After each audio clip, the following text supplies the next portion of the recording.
quiet Sunday in peaceful town. The local mosque was supposed to be a sanctuary of prayer. But beneath the floorboards, a plumbing issue led the caretaker to a discovery that would traumatize an entire nation. Clogged deep inside the sanitation pipes were human remains, dismembered, cold, and hidden. But nothing could prepare the police for what they found waiting for them inside that restroom. A man, covered in blood, rocking back and forth, calmly chanting. And the horrific truth of what he did to his victim after the murder is something straight out of a psychological horror film. When the Moroccan security forces breached the mosque's restroom, they braced themselves for a crime scene. What they walked into was a living nightmare. Sitting in the corner of the damp, blood-stained room was the suspect. He didn't run. He didn't fight. He was completely detached from reality. As armed officers surrounded him, he simply stared into the void, chanting verses from the Quran in a haunting, monotonic whisper. Right next to him lay the evidence of an unspeakable act. A razor-sharp knife, clothing heavily soaked in human blood, and the decapitated, mutilated remains of a 50-year-old man. The suspect was arrested on the spot, completely unresponsive to questioning. His mind was locked away in a dark labyrinth of psychosis. By Tuesday, the investigation hit a massive wall. The suspect refused to say a single word. His lips were sealed, his eyes blank.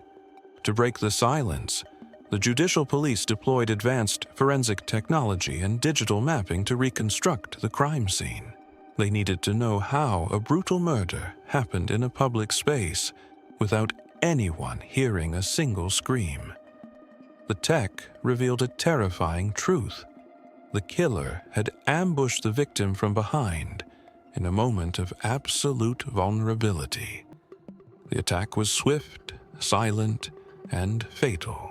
But as local media began digging deeper, the most stomach-churning detail of the case emerged. This wasn't just a murder. Investigative sources revealed that after taking the victim's life, the killer built a makeshift wood fire in the shadows. He then grilled and consumed parts of the victim's flesh, leaving the rest raw. The town of Ben Ahmed was left reeling. Who was this victim, and what could possibly drive a human being to such monstrous depths? As detectives pieced together the lives of both men, a tragic story of a neighborhood feud and a massive systemic failure began to unfold. The victim was a local man in his 50s. He was a regular at the mosque, but lately he had been locked in a bitter dispute with the suspect. You see, the suspect had been using the mosque's restrooms for illicit activities. Even worse, locals reported he had been catching and killing stray cats and dogs that wandered near the area. The victim tried to step in. He tried to protect his community and keep the mosque clean. He had no idea he was confronting a ticking time bomb.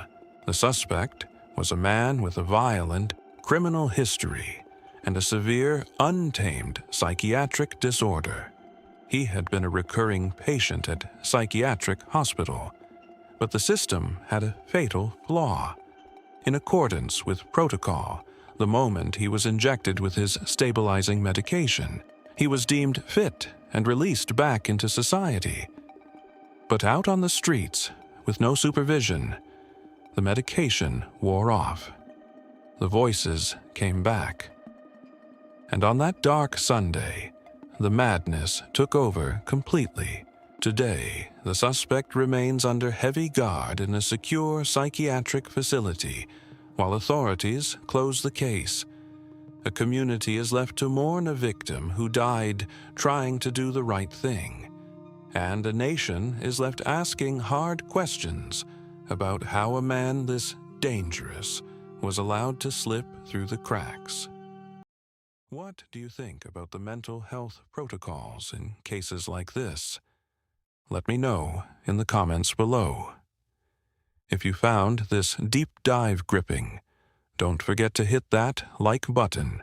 Subscribe for more true crime stories from around the world, and turn on notifications.